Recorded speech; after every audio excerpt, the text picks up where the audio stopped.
네, 오늘 영상집 끝까지 보시면 왜 4월 15일이 여러분 인생의 마지막 저가 매수 기회가 될지, 그리고 5월부터 재무부가 어떤 식으로 시장에 돈을 미친 듯이 뿌려댈지 그 구체적인 타임테이블을 확인하시게 될 겁니다. 자, 벨트 꽉 매세요. 2026년 자본주의의 가장 추악하고도 치밀한 설계도를 지금 공개합니다. 안녕하세요. 경제와 투자의 본질을 꿰뚫어 보는 작가입니다.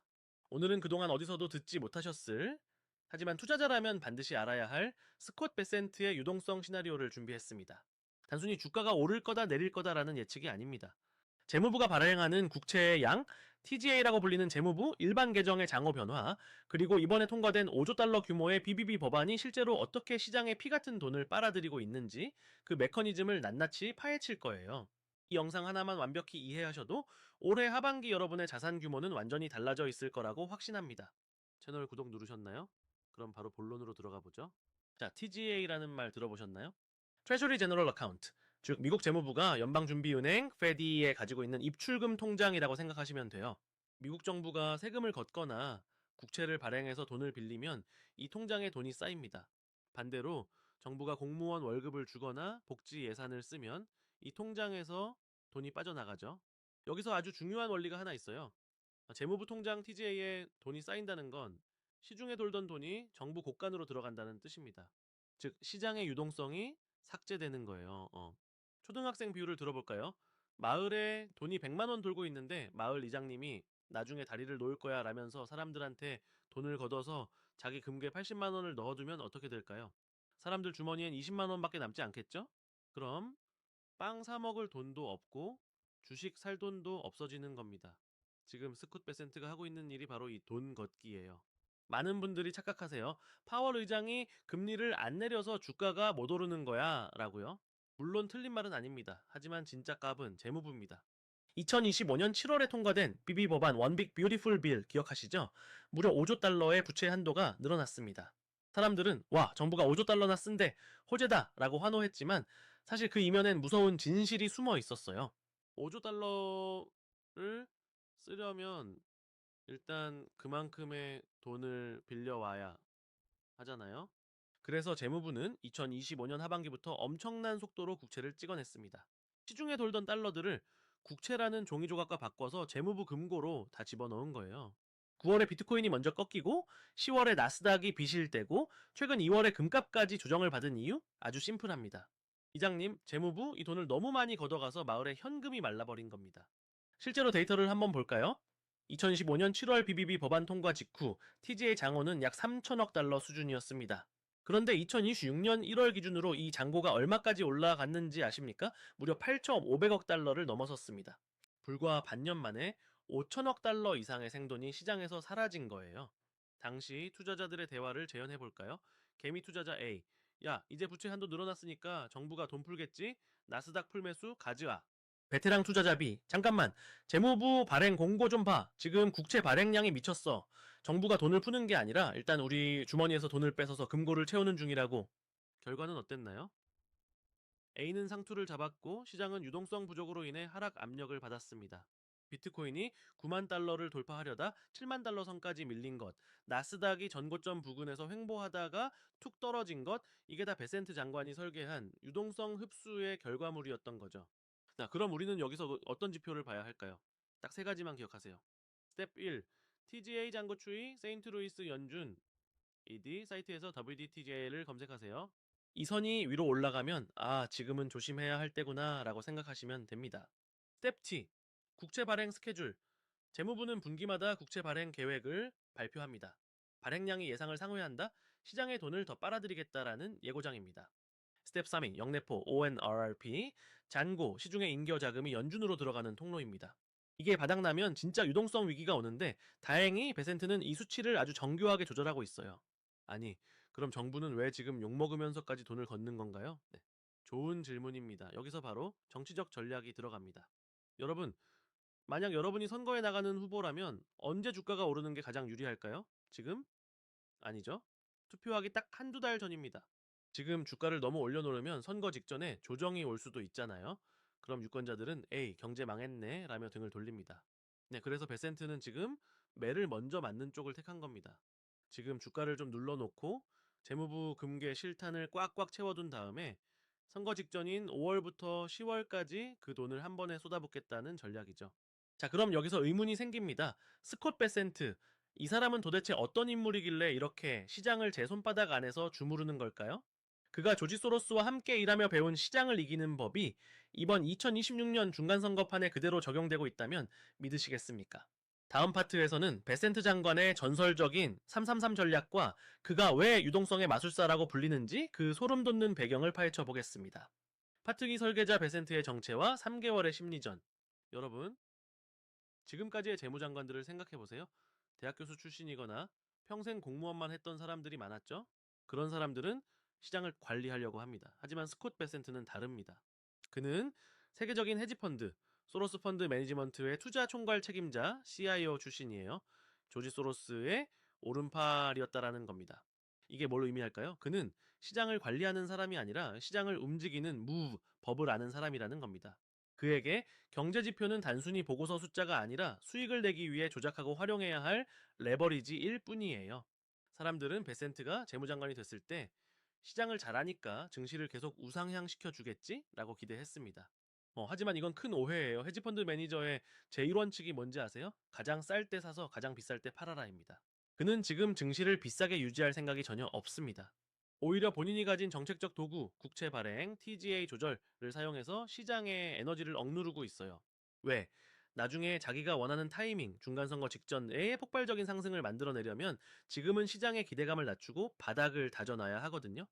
여러분이 지금 겪는 하락장은 베센트가 설계한 거대한 매직 구간인 셈입니다. 베센트가 취임하며 내세운 333 전략을 기억하시나요? 2028년까지 GDP 성장률 3% 달성, 재정 적자를 GDP의 3%로 감축, 하루 300만 배럴의 원유 추가 생산. 이게 겉으로 보면 아주 건전한 경제 정책 같죠? 하지만 시장 참여자들에게는 공포의 메시지입니다. 네, 재정 적자 감축은 정부가 시중에 돈을 덜 풀겠다는 뜻이고 원유 추가 생산은 에너지 가격을 눌러서 인플레이션을 잡겠다는 의지인데 이 과정에서 기업들의 마진은 줄어들 수밖에 없습니다. 네, 베센트는 이 3333이라는 프레임을 던져놓고 시장이 당분간은 유동성 잔치는 없겠구나라고 믿게 만들었습니다. 그 사이 그는 TGA 재무부 일반 계정에 8천억 달러가 넘는 실탄을 차곡차곡 쌓았습니다. 늑대가 양의 탈을 쓰고 나는 아주 검소한 이장이야 라고 말하면서 창고에 총알을 가득 채우고 있는 형국이죠. 우리는 이제 개미의 눈이 아니라 베센트의 눈으로 시장을 봐야 합니다. 스텝 1. 발표되는 정책의 시차를 계산하라. 정책은 지금 발표되지만 돈이 풀리는 건 6개월 뒤입니다. 베센트의 발언을 액면 그대로 믿지 마세요. 스텝 T. 국채 입찰의 강도를 확인하라. 재무부가 국채를 발행할 때 응찰률이 낮아지면 베센트는 슬쩍 유동성을 공급합니다. 시장이 죽지 않을 만큼만 산소호흡기를 대주는 기술. 그게 그의 주특기입니다. 스텝 3. 그의 과거 이력을 공부하라. 그가 소로스 밑에서 영국의 파운드화를 어떻게 공격했는지 보면 지금 달러 유동성을 어떻게 주무르는지 보입니다. 장관이 주가를 마음대로 조절하는 게 가능한가요? 라고 묻고 싶으시죠? 미국 재무부는 전 세계 달러의 공급처입니다. 수도꼭지를 쥐고 있는 사람이 물의 양을 조절하는 건 너무나 쉬운 일이에요. 특히 지금처럼 고금리 상황에서는 재무부의 국채 발행 스케줄 하나에 나스닥 1, 2, 2포는 우습게 움직입니다. 베센트는 그 수도꼭지를 현란하게 돌리고 있는 메스트로입니다. 자, 그런데 말이죠. 네, 베센트가 아무리 천재적인 설계자라고 해도 결국 그 위에 보스는 정치인입니다. 2026년 11월 중간선거. 공화당과 트럼프 진영은 반드시 이겨야만 합니다. 여기서 아주 잔혹한 심리학 법칙 하나가 등장합니다. 바로 인간의 기억력은 3개월을 넘지 못한다는 법칙이죠. 자, 유권자들은 지난 4년 동안 경제가 어땠는지를 보고 투표할까요? 통계는 아니요 라고 말합니다. 유권자가 투표소에 들어가기 전 지난 3개월 동안 내 주식 계좌가 빨간불이었는지 마트 물가가 좀 내려갔는지가 투표 결과의 80%를 결정합니다. 이걸 정치공학에서는 라스트 마일 효과라고 부릅니다. 장기적인 경제 성장이 선거를 이기게 한다? 천만의 말씀입니다. 1년 내내 경제가 좋다가 선거 직전 한 달 동안 주가가 10% 빠지면 집권 여당은 무조건 집니다. 반대로 1년 내내 죽을 쓰다가 선거 직전 3개월 동안 주가가 20% 폭등하면 유권자들은 이제야 경제가 살아나네. 한 번 더 믿어보자 라고 생각합니다. 잔인하죠? 하지만 이게 대중의 본성입니다. 베센트는 이걸 너무나 잘 알고 있습니다.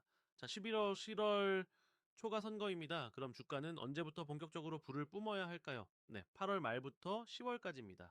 그럼 지금 상반기는요, 주가가 너무 높으면 안 됩니다. 지금 너무 높으면은 9월에 힘이 빠질 수 있거든요. 그래서 그는 지금 일부러 고통의 구간을 길게 가져가고 있는 겁니다. 유권자 톰, 휴, 요즘 주식도 안 오르고 기름값도 비싸네. 정부 뭐 하는 거야? 재무부, 속마음, 조금만 기다려 톰. 9월에 네 계좌에 스테로이드를 꽂아줄 테니까 그때 환희만 기억하고 투표소로 가렴. 이게 바로 지금 나스닥이 정오점 부근에서 돌파하지 못하고 자꾸 두들겨 맞는 진짜 이유입니다. 아직 쇼타임이 아니기 때문이죠. 스텝 1. 선거일로부터 D91을 체크하라. 2026년 8월 초입니다. 이때부터는 모든 악재가 호재로 둔갑하기 시작할 겁니다. 스텝 T. 여론조사 지지율을 확인하라. 만약 여당의 지지율이 낮다?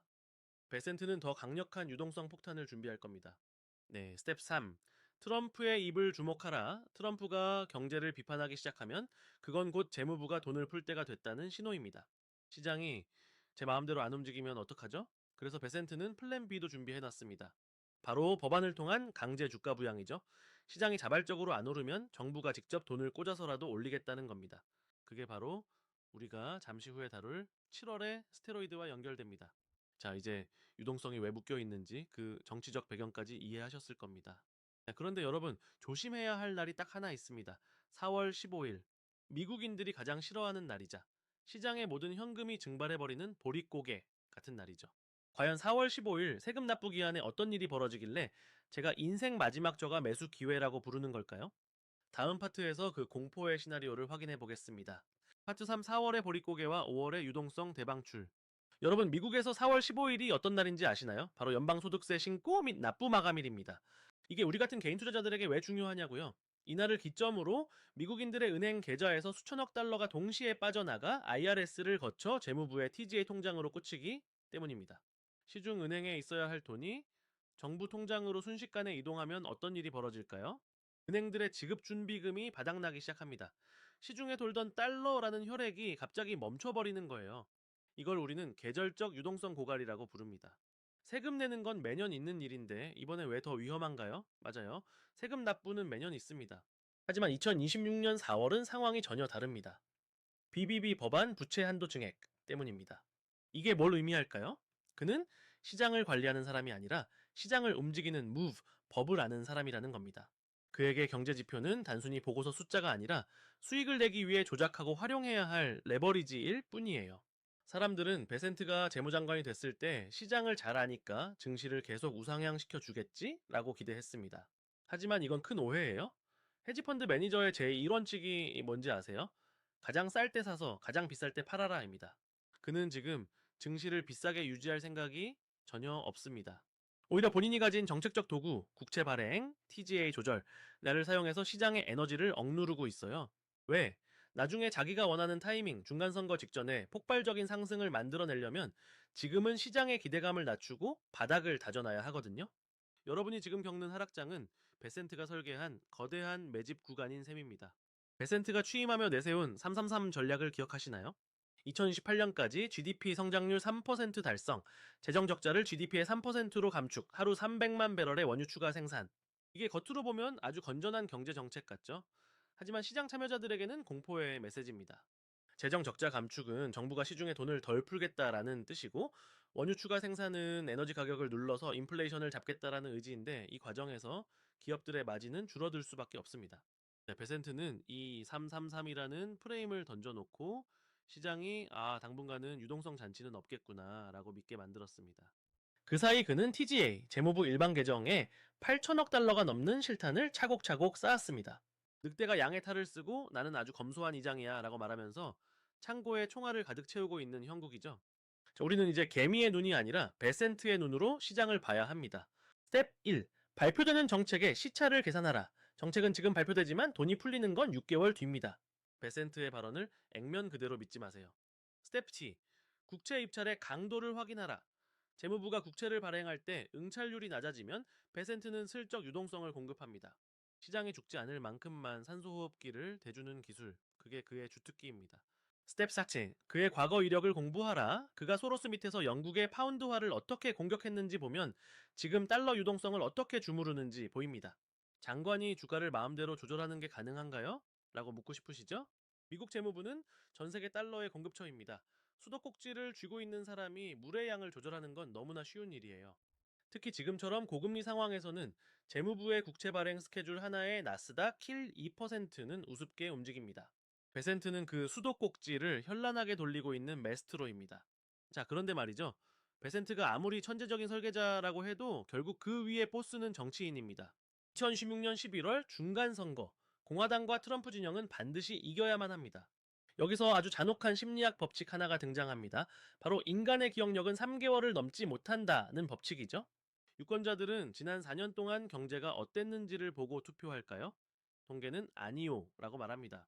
자, 유권자가 투표소에 들어가기 전 지난 3개월 동안 내 주식 계좌가 빨간불이었는지 마트 물가가 좀 내려갔는지가 투표 결과의 80%를 결정합니다. 이걸 정치공학에서는 라스트 마일 효과라고 부릅니다. 장기적인 경제 성장이 선거를 이기게 한다? 천만의 말씀입니다. 1년 내내 경제가 좋다가 선거 직전 한 달 동안 주가가 10% 빠지면 집권 여당은 무조건 집니다. 반대로 1년 내내 죽을 쑤다가 선거 직전 3개월 동안 주가가 20% 폭등하면 유권자들은 오, 이제야 경제가 살아나네. 한 번 더 믿어보자 라고 생각합니다. 잔인하죠? 하지만 이게 대중의 본성입니다. 베센트는 이걸 너무나 잘 알고 있습니다. 자, 11월, 1월 초가 선거입니다. 그럼 주가는 언제부터 본격적으로 불을 뿜어야 할까요? 8월 말부터 10월까지입니다. 그럼 지금 상반기는요, 주가가 너무 높으면 안 됩니다. 지금 너무 높으면은 9월에 힘이 빠질 수 있거든요. 그래서 그는 지금 일부러 고통의 구간을 길게 가져가고 있는 겁니다. 유권자 톰, 휴, 요즘 주식도 안 오르고 기름값도 비싸네. 정부 뭐 하는 거야? 재무부 속마음. 조금만 기다려, 톰. 9월에 내 계좌에 스테로이드를 꽂아줄 테니까 그때의 환희만 기억하고 투표소로 관렴. 이게 바로 지금 나스닥이 전고점 부근에서 돌파하지 못하고 자꾸 두들겨 맞는 진짜 이유입니다. 아직 쇼타임이 아니기 때문이죠. 스텝 1. 선거일로부터 D91을 체크하라. 2026년 8월 초입니다. 이때부터는 모든 악재가 호재로 둔갑하기 시작할 겁니다. 스텝 2. 여론조사 지지율을 확인하라. 만약 여당의 지지율이 낮다, 베센트는 더 강력한 유동성 폭탄을 준비할 겁니다. 스텝 3. 트럼프의 입을 주목하라. 트럼프가 경제를 비판하기 시작하면 그건 곧 재무부가 돈을 풀 때가 됐다라는 신호입니다. 시장이 제 마음대로 안 움직이면 어떡하죠? 그래서 베센트는 플랜 B도 준비해 놨습니다. 바로 법안을 통한 강제 주가 부양이죠. 시장이 자발적으로 안 오르면 정부가 직접 돈을 꽂아서라도 올리겠다라는 겁니다. 그게 바로 우리가 잠시 후에 다룰 7월의 스테로이드와 연결됩니다. 자, 이제 유동성이 왜 묶여 있는지 그 정치적 배경까지 이해하셨을 겁니다. 그런데 여러분 조심해야 할 날이 딱 하나 있습니다. 4월 15일. 미국인들이 가장 싫어하는 날이자 시장의 모든 현금이 증발해버리는 보릿고개 같은 날이죠. 과연 4월 15일 세금 납부 기한에 어떤 일이 벌어지길래 제가 인생 마지막 저가 매수 기회라고 부르는 걸까요? 다음 파트에서 그 공포의 시나리오를 확인해 보겠습니다. 파트 43, 4월의 보릿고개와 5월의 유동성 대방출. 여러분, 미국에서 4월 15일이 어떤 날인지 아시나요? 바로 연방소득세 신고 및 납부 마감일입니다. 이게 우리 같은 개인 투자자들에게 왜 중요하냐고요? 이날을 기점으로 미국인들의 은행 계좌에서 수천억 달러가 동시에 빠져나가 IRS를 거쳐 재무부의 TGA 통장으로 꽂히기 때문입니다.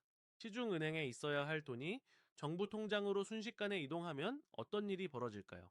은행들의 지급준비금이 바닥나기 시작합니다. 시중에 돌던 달러라는 혈액이 갑자기 멈춰버리는 거예요.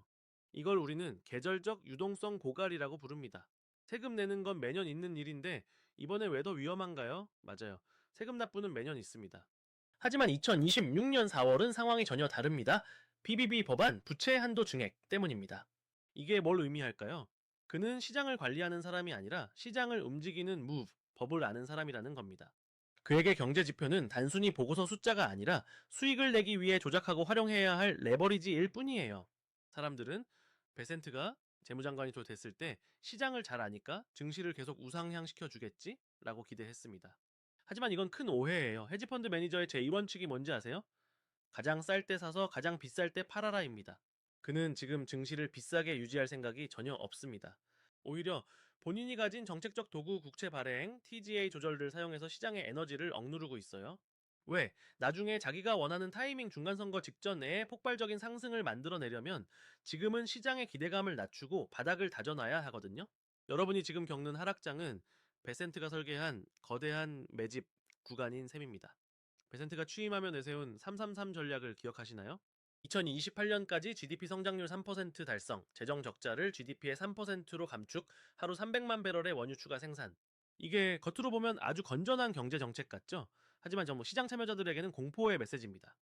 재정 적자 감축은 정부가 시중에 돈을 덜 풀겠다는 뜻이고, 원유 추가 생산은 에너지 가격을 눌러서 인플레이션을 잡겠다라는 의지인데, 이 과정에서 기업들의 마진은 줄어들 수밖에 없습니다. 베센트는 이 333이라는 프레임을 던져놓고 시장이 당분간은 유동성 찬치는 없겠구나라고 믿게 만들었습니다. 그 사이 그는 TGA 재무부 일반 계정에 8천억 달러가 넘는 실탄을 차곡차곡 쌓았습니다. 늑대가 양의 탈을 쓰고 나는 아주 검소한 이장이야 라고 말하면서 창고에 총알을 가득 채우고 있는 형국이죠. 우리는 이제 개미의 눈이 아니라 베센트의 눈으로 시장을 봐야 합니다. 스텝 1. 발표되는 정책의 시차를 계산하라. 정책은 지금 발표되지만 돈이 풀리는 건 6개월 뒤입니다. 베센트의 발언을 액면 그대로 믿지 마세요. 스텝 T. 국채 입찰의 강도를 확인하라. 재무부가 국채를 발행할 때 응찰률이 낮아지면 베센트는 슬쩍 유동성을 공급합니다. 시장이 죽지 않을 만큼만 산소호흡기를 대주는 기술, 그게 그의 주특기입니다. 스텝 3. 그의 과거 이력을 공부하라. 그가 소로스 밑에서 영국의 파운드화를 어떻게 공격했는지 보면 지금 달러 유동성을 어떻게 주무르는지 보입니다. 장관이 주가를 마음대로 조절하는 게 가능한가요? 라고 묻고 싶으시죠? 미국 재무부는 전 세계 달러의 공급처입니다. 수도꼭지를 쥐고 있는 사람이 물의 양을 조절하는 건 너무나 쉬운 일이에요. 특히 지금처럼 고금리 상황에서는 재무부의 국채 발행 스케줄 하나에 나스닥 1, 2%는 우습게 움직입니다. 베센트는 그 수도꼭지를 현란하게 돌리고 있는 메스트로입니다. 자, 그런데 말이죠. 베센트가 아무리 천재적인 설계자라고 해도 결국 그 위에 보스는 정치인입니다. 2026년 11월 중간선거. 공화당과 트럼프 진영은 반드시 이겨야만 합니다. 자, 여기서 아주 잔혹한 심리학 법칙 하나가 등장합니다. 바로 인간의 기억력은 3개월을 넘지 못한다는 법칙이죠. 유권자들은 지난 4년 동안 경제가 어땠는지를 보고 투표할까요? 통계는 아니요 라고 말합니다. 유권자가 투표소에 들어가기 전 지난 3개월 동안 내 주식 계좌가 빨간불이었는지 마트 물가가 좀 내려갔는지가 투표 결과의 80%를 결정합니다. 이걸 정치공학에서는 라스트 마일 효과라고 부릅니다. 장기적인 경제 성장이 선거를 이기게 한다? 천만의 말씀입니다. 1년 내내 경제가 좋다가 선거 직전 한 달 동안 주가가 10% 빠지면 집권 여당은 무조건 집니다. 반대로 1년 내내 죽을 쑤다가 선거 직전 3개월 동안 주가가 20% 폭등하면 유권자들은 이제야 경제가 살아나네. 한 번 더 믿어보자 라고 생각합니다. 잔인하죠? 하지만 이게 대중의 본성입니다. 네, 베센트는 이걸 너무나 잘 알고 있습니다. 자, 12월 초가 선거입니다. 그럼 주가는 언제부터 본격적으로 불을 뿜어야 할까요? 8월 말부터 10월까지입니다. 그럼 지금 상반기는요. 주가가 너무 높으면 안 됩니다. 지금 너무 높으면 9월에 힘이 빠질 수 있거든요. 그래서 그는 지금 일부러 고통의 구간을 길게 가져가고 있는 겁니다. 자, 유권자 톰, 요즘 주식도 안 오르고 기름값도 비싸네. 정부 뭐 하는 거야? 재무부, 속마음. 조금만 기다려, 톰. 9월에 내 계좌에 스테로이드를 꽂아줄 테니까 그때 환희만 기억하고 투표소로 가렴. 이게 바로 지금 나스닥이 정오점 부근에서 돌파하지 못하고 자꾸 두들겨 맞는 진짜 이유입니다. 아직 쇼타임이 아니기 때문이죠. 스텝 1. 선거일로부터 D91을 체크하라. 2026년 8월 초입니다. 이때부터는 모든 악재가 호재로 둔갑하기 시작할 겁니다. 스텝 T. 여론조사 지지율을 확인하라. 만약 여당의 지지율이 낮다? 이 베센트는 더 강력한 유동성 폭탄을 준비할 겁니다. 스텝 3. 트럼프의 입을 주목하라. 트럼프가 경제를 비판하기 시작하면 그건 곧 재무부가 돈을 풀 때가 됐다라는 신호입니다. 시장이 제 마음대로 안 움직이면 어떡하죠? 그래서 베센트는 플랜 B도 준비해 놨습니다. 바로 법안을 통한 강제 주가 부양이죠. 시장이 자발적으로 안 오르면 정부가 직접 돈을 꽂아서라도 올리겠다는 겁니다. 그게 바로 우리가 잠시 후에 다룰 7월의 스테로이드와 연결됩니다. 자, 이제 유동성이 왜 묶여 있는지 그 정치적 배경까지 이해하셨을 겁니다. 그런데 여러분, 조심해야 할 날이 딱 하나 있습니다. 4월 15일. 미국인들이 가장 싫어하는 날이자 시장의 모든 현금이 증발해버리는 보릿고개 같은 날이죠.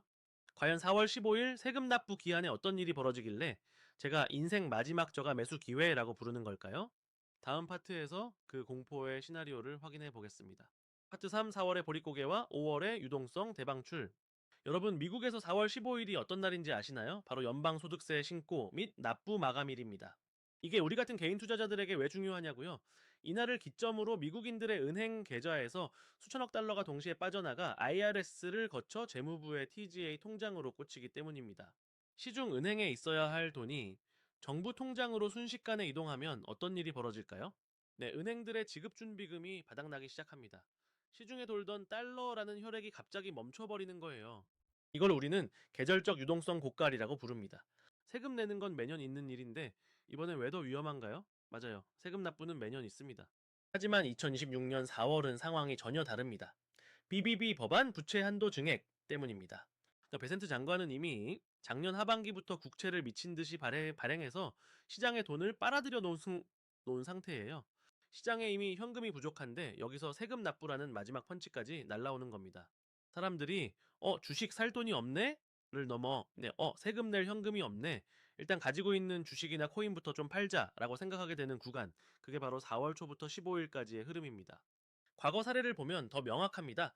세금 납부 기한이 되면 금융기관끼리 단기로 돈을 빌리는 레포 시장의 금리가 튀어오르곤 합니다. 돈이 귀해지니까 빌리는 값이 비싸지는 거죠.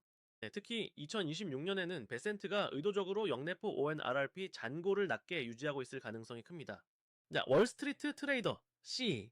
이봐, 지금 당장 1억 달러가 필요한데 구할 데가 없어. 금리를 0.5%더 줄 테니까 제발 현금 좀 빌려줘. 시장 상황.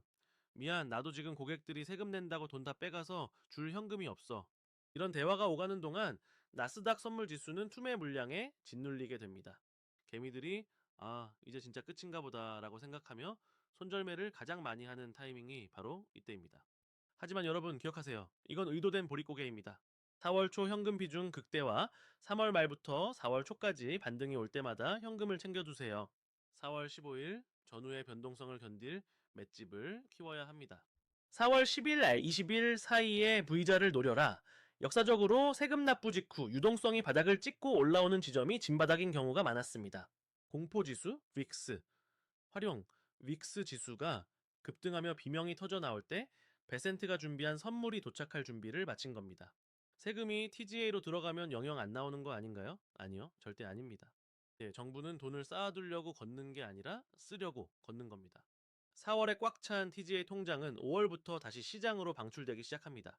세금을 걷어서 공무원 월급도 주고 도로도 닦고 복지 예산을 집행하죠. 걷어갔던 돈이 다시 우리 주머니로 돌아오는 과정이 바로 5월부터 시작됩니다. 자, 이제 4월의 고통을 견뎌냈다고 칩시다. 그럼 그 다음엔 뭐가 기다리고 있을까요? 재무부는 이미 공식 문서를 통해 예고했습니다. 5월부터 TGA 잔고를 대폭 줄이겠다. 즉, 쟁여둔 돈을 풀겠다라는 선언이죠. 네, 여기서부터가 진짜 스콧 베센트의 마법이 시작되는 구간입니다. 5월 시장에 어떤 변화가 생길지 지금 바로 공개합니다. TGA 드로던이란 재무부가 쌓아둔 현금을 시중에 푸는 것을 말합니다. 4월에 세금으로 꽉 채운 금고를 5월부터 열기 시작하는 거죠. 이때 시장에 나타나는 현상은 명확합니다. 달러 공급이 늘어나니 달러 가치는 살짝 꺾이고 대신 그 돈이 주식과 코인 시장으로 흘러 들어옵니다. 초등학생 비유를 다시 들자면 이장님이 4월에 이제 마을 사람들한테 세금을 잔뜩 걷어가서 마을에 돈이 씨가 말랐는데 5월이 되자마자 그 돈으로 마을 잔치를 열고 보조금을 뿌리는 격입니다.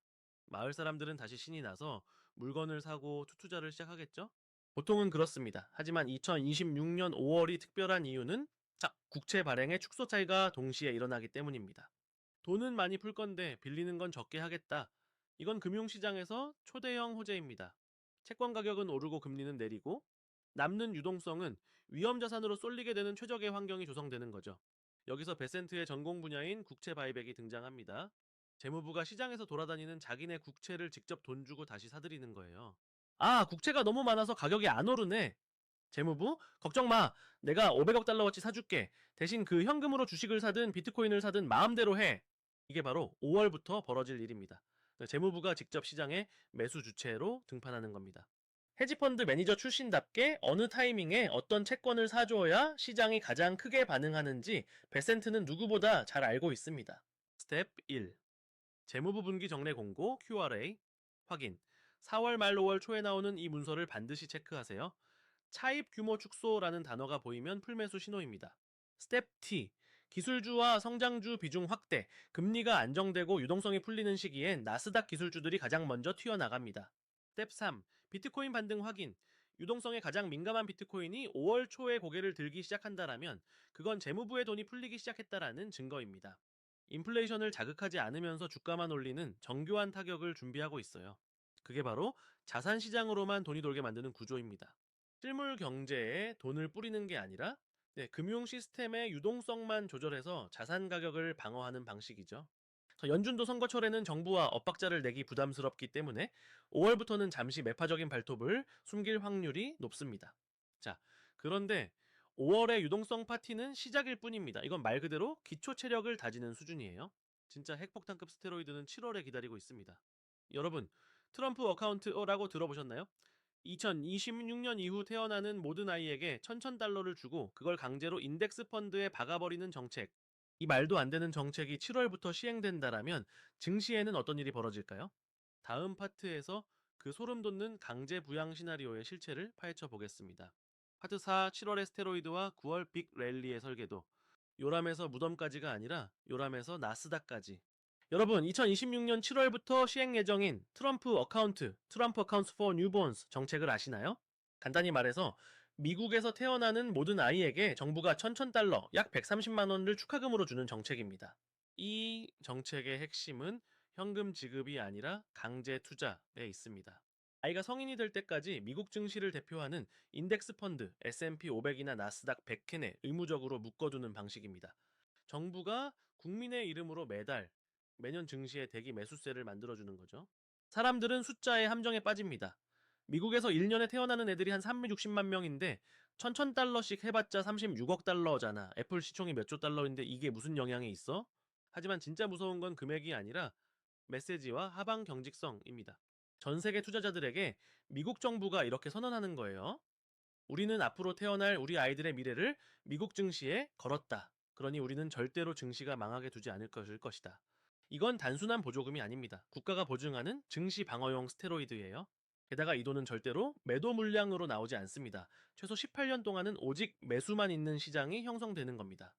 베센트 장관은 과거 헤지펀드 시절부터 패시브 자금 지수를 추종하는 자금의 힘을 누구보다 잘 알고 있었습니다. 그는 이 정책을 통해 두 마리 토끼를 잡으려 합니다. 상황 재현, 참모, 장관님, 7월에 이 정책이 시행되면 재정 부담이 크지 않을까요? 네, 베센트. 자, 아니면 이건 비용이 아니라 투자야. 전 국민이 주주가 되면은 주가가 오를 때 정부 지지율도 자동으로 올라가거든. 그리고 무엇보다 지수가 떨어질 때마다 이 아기들의 돈이 저가 매수세로 들어와서 시장을 받쳐줄 거야. 이보다 완벽한 방패가 어디 있겠나? 실제로 7월 정책 시행 직후 월가에서는 이 자금을 겨냥한 수많은 베이비 인덱스 펀드 상품을 쏟아낼 겁니다. 기관들은 이 거대한 흐름에 올라타기 위해 미리 선취매를 할 것이고 그게 바로 7월 증시의 강력한 하방 지지선이 되는 원리입니다. 스텝 1. 인덱스 ETF VOO QQQ 비중 확인. 정부가 밀어주는 판입니다. 개별 주도도 좋지만 정책의 수혜를 직접 받는 건 지수 그 자체입니다. 스텝 C. 10월 초 정책 발표 이벤트를 활용하라. 정책이 구체화될 때마다 시장은 환호할 겁니다. 뉴스에 팔지 말고 뉴스가 만드는 바닥을 확인하세요. 스텝 3. 소호된 중소형주 러셀 2000 주목. 유동성이 넘치면 결국 낙수 효과로 중소형주까지 온기가 퍼집니다.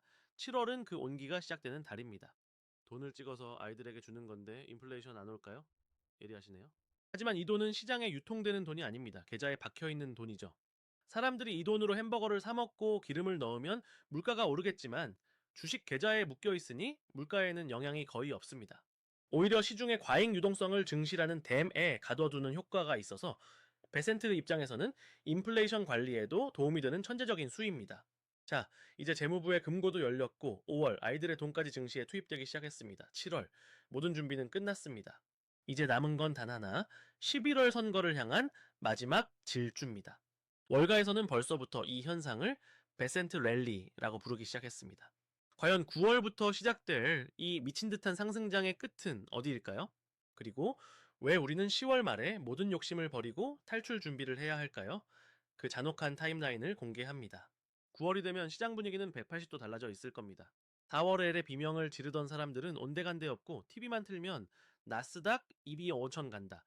자, 비트코인 2억 간다는 소리가 들릴 거예요. 왜냐고요? 유동성의 힘이 임계점을 넘기 때문입니다. TGA 장고는 바닥을 향해 가고 있고 재무부는 국채 발행을 최소화하며 시장의 눈치를 살핍니다. 여기에 연준마저 인플레이션이 안정되고 있으니 금리 인하를 고려하겠다는 립서비스를 던져준다라면 그게 바로 우리가 말하는 골디락스의 완성입니다. 네, 이게 가장 위험한 생각입니다. 선거 이기려고 이렇게까지 판을 깔았는데 이기고 나면 더 좋지 않을까? 아니요. 정치인과 설계자들의 목적은 승리이지 여러분의 수익이 아닙니다. 목적지에 도착한 뒤에는 그동안 무리하게 썼던 스테로이드의 부작용을 처리해야 합니다. 11월 초 선거가 끝나면 베센트 장관은 다시 금고를 채우기 위해 국채를 찍어낼 것이고 연준은 그동안 참아왔던 매파적 발언을 쏟아낼 겁니다. 과거 중간선거 연도를 복귀해 봅시다. 1998년 빌 클린턴 정부 당시 탄핵 전국 속에서도 선거 직전 주가는 미친 듯이 올랐습니다. 2022년에도 인플레이션이 심각했지만 선거를 앞둔 10월부터 연말까지 강력한 반등이 나왔죠. 2026년은 그보다 더 강력할 겁니다. 왜냐하면 스콧 베센트라는 헤지펀드 출신 설계자가 아예 대놓고 판을 짜고 있기 때문입니다. 베센트의 시나리오, 9월에는 모든 지표를 호재로 둔갑시켜라. 고용이 좋으면 미국 경제가 탄탄하다고 하고 고용이 나쁘면 금리 인하 기대감으로 올려라. 11월 투표장으로 가는 사람들의 손에 빨간색 수익률 통지서가 들려있게 만들어라. 스텝4. 네. 포트폴리오의 질을 높여라. 9월부터는 잡주들이 더 많이 오를 수 있습니다. 하지만 이때가 바로 우량주로 갈아탈 마지막 기회입니다. 스텝 T. 탐욕 지수를 매일 체크하라. CNN 공포 탐욕 지수가 80을 넘어가고 주변에서 주식 안 하던 사람들까지 계좌를 열 때가 어깨입니다. 스텝 3. 분할 매도 계획 수립. 9월 말부터 10월 중순까지는 수익을 확정 짓는 기간입니다. 선거 당일까지 들고 가는 건 도박입니다. 선거 결과보다 중요한 건 불확실성의 해소입니다. 누가 이기든 선거가 끝나면 더 이상 정부가 주가를 억지로 떠받칠 이유가 사라졌다라는 뜻입니다. 그래서 우리는 결과가 나오긴 전에 파티장에서 나와야 합니다. 베센트가 걷어갈 유동성의 진공 상태를 견딜 수 있는 사람만 남는 거죠. 자, 이제 전체적인 그림이 그려지시나요?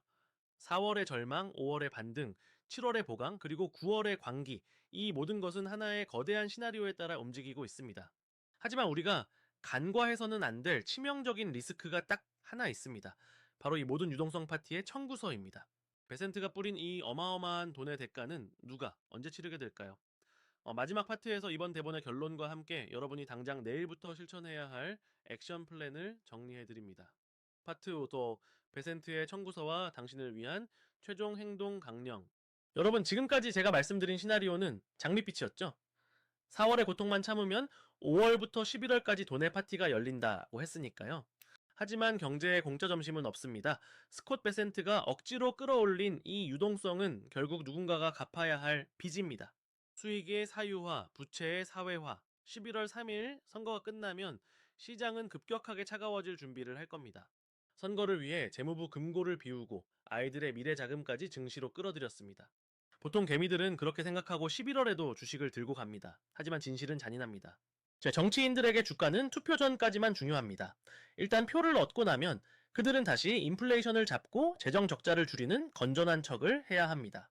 베센트의 333 전략 중 하나가 재정 적자 3% 감축이었죠. 선거가 끝나면 그는 이 공약을 지키기 위해 다시 수도꼭지를 잠글 겁니다. 자, 이제 1시간이 넘는 긴 여정을 마무리할 시간입니다. 오늘 우리는 스콧 베센트라는 거물 설계자가 2026년 중간선거를 위해 어떻게 유동성의 지도를 그렸는지 아주 깊게 파헤쳐 봤습니다. 오늘 내용 핵심 요약 3줄. 현재의 고통은 의도된 것, 반등의 타임라인, 4월 고비 후 5, 7월 랠리, 9월의 광기와 10월의 탈출. 지금 당장 계좌의 현금 비중을 2030% 확보하세요. 4월 중순 공포가 극에 달할 때 분할 매수를 시작하세요. 7월 지수형 ETF 비중을 늘리세요. 10월 말 욕심을 버리고 매도 버튼을 누르세요. 영상 초반에 제가 질문 드렸죠. 왜 내 계좌만 녹아내릴까? 이제 답을 아시겠죠? 여러분의 잘못이 아닙니다. 베센트가 쳐놓은 거대한 거미줄에 잠시 걸려든 것 뿐이에요. 하지만 이 시나리오를 이해한 여러분은 이제 거미줄을 끊고 나갈 힘을 가졌습니다. 이 설계도는 오직 준비된 자에게만 기회가 됩니다. 남들이 공포에 질려 시장을 떠날 때 여러분은 베센트의 옆자리에 앉아 유동성의 파도를 타시기 바랍니다. 다음 영상에서는 선거 이후 2027년부터 시작될 슈퍼달러의 귀환과 신흥국 위기 시나리오절을 다루겠습니다. 베센트가 돈을 다시 걷어들일 때 우리는 어디로 도망쳐야 할까요? 그 해답이 궁금하시다면 구독과 알림 설정 꼭 부탁드립니다. 오늘 영상이 도움이 되셨다면 좋아요와 응원 댓글 하나가 저에게 큰 힘이 됩니다. 시청해주셔서 감사합니다.